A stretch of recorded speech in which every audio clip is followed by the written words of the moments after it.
n'avez pas cette politique au ministère des Affaires étrangères, apparemment. Ni comment encadrer les Congolais pour partir et revenir. Oui. Non, mon collègue, mon co-débatteur l'a bien dit. L'immigration, ce n'est pas une valeur négative. Je ne peux pas ici venir défendre l'immigration comme une valeur négative. L'immigration, c'est une chance. Ce n'est pas pour rien que nous avons déjà commencé, nous, stratèges aux affaires étrangères, à penser déjà en 2006 la création d'une direction des Congolais de l'étranger. Chose qui a été faite. Chose qui a été faite. Et par la suite, vous avez vu que dans un des gouvernements, on avait même nommé le vice-ministre au Congolais de l'étranger. Et que pour des raisons de diminution du train de vie du gouvernement, on avait enlevé ce poste. Nous avions envoyé, je suis sincère à vous le dire. Ou on dirait en toute liberté par désordre ou incompréhension des gens de la diaspora. Nous avions envoyé un mauvais message à l'extérieur parmi nos compatriotes. Alors il va réagir tout à l'heure. Il va réagir, mais je voudrais ici terminer cette partie pour dire que nous considérons toujours l'immigration au niveau des affaires étrangères comme une valeur positive qu'il faut encadrer. Ce n'est pas une valeur négative. Parce que si jamais nous considérons l'immigration comme une valeur négative, mais les autres à l'extérieur encouragent ça. Et pour aller au Congo, en provenance de la Chine, même de la Belgique, c'est comme si vous alliez au ciel. Au ciel, ça d'accord. Alors Mike Kabongi, là il faut réagir, mais je vous ajoute une question. Oui. Comment faire pour que cette diaspora, cette émigration soit bénéfique à la RDC, comme c'est le cas au Mali? Effectivement, on ne peut pas, c'est pas les gouvernements qui va se poser cette question. C'est à nous les immigrants, nous, les Congolais de l'étranger. Nous devons nous poser la question, puisque quand on était parti, on avait posé la question à qui? Quand le monsieur était parti avec son ambition. Ben oui, puisqu'on était à la quête de quelque chose. Exact. Alors pourquoi, quand on veut revenir, on veut mettre ça à la tête de qui que ce soit? Pourquoi je dois mettre ces problèmes à votre tête? Pourquoi? C'est ça la question. Donc nous devons être On est parti de soi-même, on est parti de soi-même. C'est le pouvoir remplaçant. Et on doit revenir de soi-même. Est-ce que là, vous ne cherchez pas à dédouaner les pouvoirs? Il y a les cadres de retour de gens qui partent. C'est très normal. La Suisse, je donne un exemple clair, concret, là où mon confrère travaille. C'est la Suisse qui avait pris l'initiative de mettre la maison des Congolais en RDC. Il avait financé un grand pourcentage. Et ces projets-là, on était bien informés, on devrait être dedans, on avait apporté des idées depuis Genève. C'est dommage, mais c'est dommage aujourd'hui que ces projets n'existent pas. Mais la maison existe, Patrick. Puisque nous ne voyons pas des faits concrets sur terrain. Pourquoi aujourd'hui on a donné des propositions et des recommandations dans les concertations? Et nous attendons que les chefs de l'État puissent prendre des décisions dans ces domaines-là. Vous avez demandé un ministère pour les Congolais de l'étranger? Qu'on l'appelle comme on veut.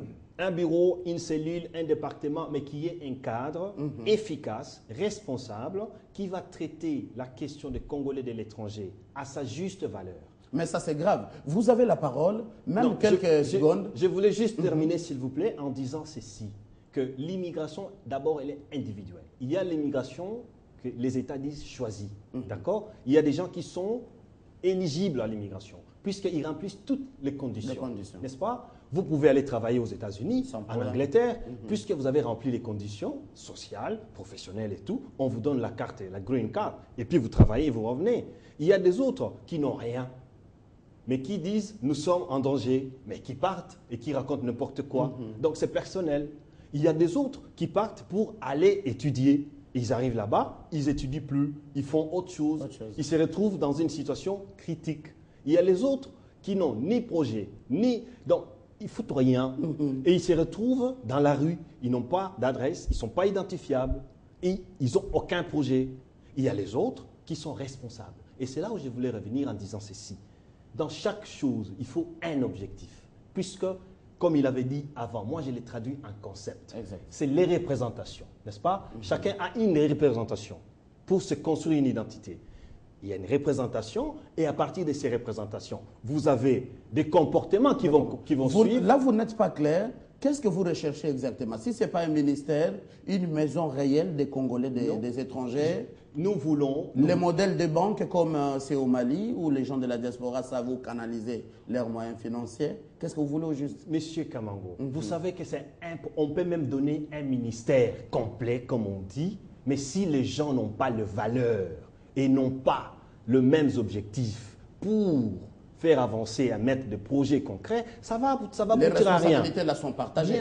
Exactement, exactement. Donc, le pouvoir doit prendre les choses en main et mettre un canevas, mais les concernés, il faut qu'il y ait des ressources, il faut qu'il y ait des projets et des valeurs. Et c'est là où je voulais dire, quand quelqu'un a des représentations, il a aussi des comportements qui vont suivre. Et ces comportements vont amener des valeurs. Ce sont des valeurs qui vont construire l'identité. Et cette identité va donner une vision pour aboutir aux actions concrètes. D'accord.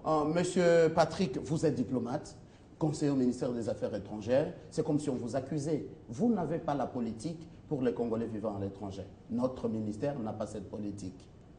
C'est pas vrai. Aujourd'hui, nous avons, depuis le 2 avril 2009, lancé ce qu'on appelle la Maison des Congolais de l'étranger. Cette maison a été lancée dans une coopération bilatérale avec la Suisse et la Grande-Bretagne. La France était même aussi en chemin. Il y avait l'OIM qui était un partenaire, qui est encore aujourd'hui un partenaire de la Maison des Congolais de l'étranger. Mais seulement à un moment donné, lorsque... Une maison qui n'existe qu'à des noms. Ça existe. C'est quand même un projet. Mon co-débatteur l'a dit.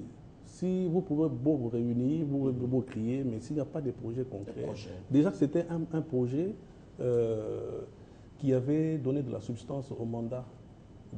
Donc, disons, à l'époque où le gouvernement s'était chargé d'avoir quand même un membre du gouvernement qui ait, dans ses attributions, la gestion de la diaspora. Donc, la Maison des Congolais des étrangers est restée comme un fait palpable, un fait poignant pour dire, nous avons commencé quelque chose, nous pouvons continuer.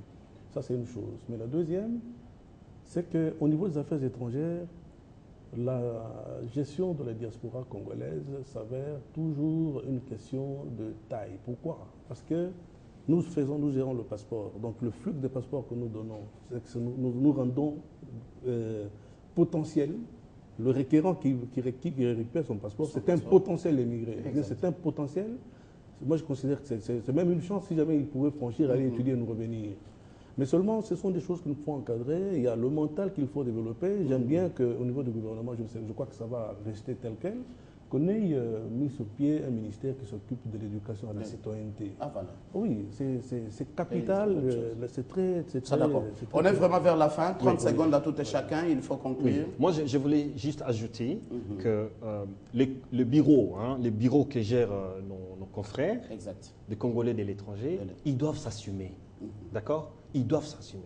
S'assumer comment? Ils doivent au nom de la cohésion nationale. Vous voulez qu'ils vous donnent juste les droits de vote? Non, pas seulement. Il faut qu'ils assument. Marchandises entrent sans payer les taxes ou l'impôt. Comme il a dit, il faut qu'ils assument. Il faut qu'ils assument que oui, il y a eu des failles, d'accord, et que nous sommes prêts à avancer, et que ceux qui devraient leur donner les moyens assument aussi pour que ils compensent. Et que nous, les Congolais de l'étranger, parce que nous ne sommes, je l'avais dit, nous n'avons pas été des bons élèves pour vendre notre pays. Nous n'avons pas été des bons élèves pour vendre nos institutions à l'extérieur. Même si je ne suis pas concerné directement. Mais nous avons demandé pardon à tout le monde. Donc, eux aussi doivent faire la même chose pour que nous puissions avancer. Alors, aujourd'hui, c'est quoi? Aujourd'hui, il nous faudra une structure et prendre l'immigration positivement. Puisque c'est ça le but. C'est ça le but. Le but aujourd'hui, c'est éviter tout ce que nous sommes en train de voir nos frères mourir en traversant l'océan. L'océan vers Lampedusa. Mais vous vous rendez compte? Donc, c'est une question de valeur maintenant. Et aujourd'hui, la RDC, les fils et les filles de ce pays, ils doivent être fiers qu'aujourd'hui, la République démocratique du Congo est en train de s'évoluer, de développer, avec une vision d'émergence. C'est le moment de venir C'est le moment de contribuer et d'éviter d'aller prendre des risques vraiment lointains. Il faut éviter le mort, il faut éviter des risques, d'accord, pour qu'on puisse construire notre pays et que l'immigration soit développée sur le point positif. Patrick Mutombo, 30 secondes pour conclure. Oui. L'immigration positive. Nous avons, au niveau des affaires étrangères, travaillé avec la Banque africaine de développement. Et c'était moi le maître de dossier pour faire une banque de données avec la diaspora scientifique et intellectuelle. Nous avons cherché à identifier tous les intellectuels congolais qui font déjà la fierté du Congo à l'extérieur. Vous avez appris, mademoiselle Kapinga, qui a fait une station d'hydrogène, une voiture qui serait à l'hydrogène aux États-Unis. Vous l'avez suivi. Nous l'avons répertorié dans notre banque de données aux affaires étrangères. Et qui a refusé cette nationalité américaine. Et qui a refusé la nationalité américaine. Au niveau des affaires étrangères, nous répertorions, nous sommes en train de faire le répertoire de toutes ces personnes-là avec l'aide de la Banque africaine de développement. Et c'est vous dire que nous ne dormons pas sur nos deux oreilles. Le gouvernement travaille. Nous faisons quelque chose. Merci Patrick Mutombo. Vous êtes un diplomate des carrières et des formations, un des initiateurs de la maison des Congolais au ministère des Affaires étrangères. Merci d'avoir répondu à notre invitation. Maïka Bongi de la diaspora suisse. Vraiment, il est à temps, les directs. Proposition. Proposition. Oui, proposition. Exactement. La proposition, c'est celle-ci. De faire la vulgarisation de concertation nationale, c'est-à-dire les recommandations de concertation nationale sur le plan national et international, nous, les Congolais de l'étranger. Un bon projet. Exactement. Un bon projet. Alors, l'édition du journal, c'est tout à l'heure. Merci à nos deux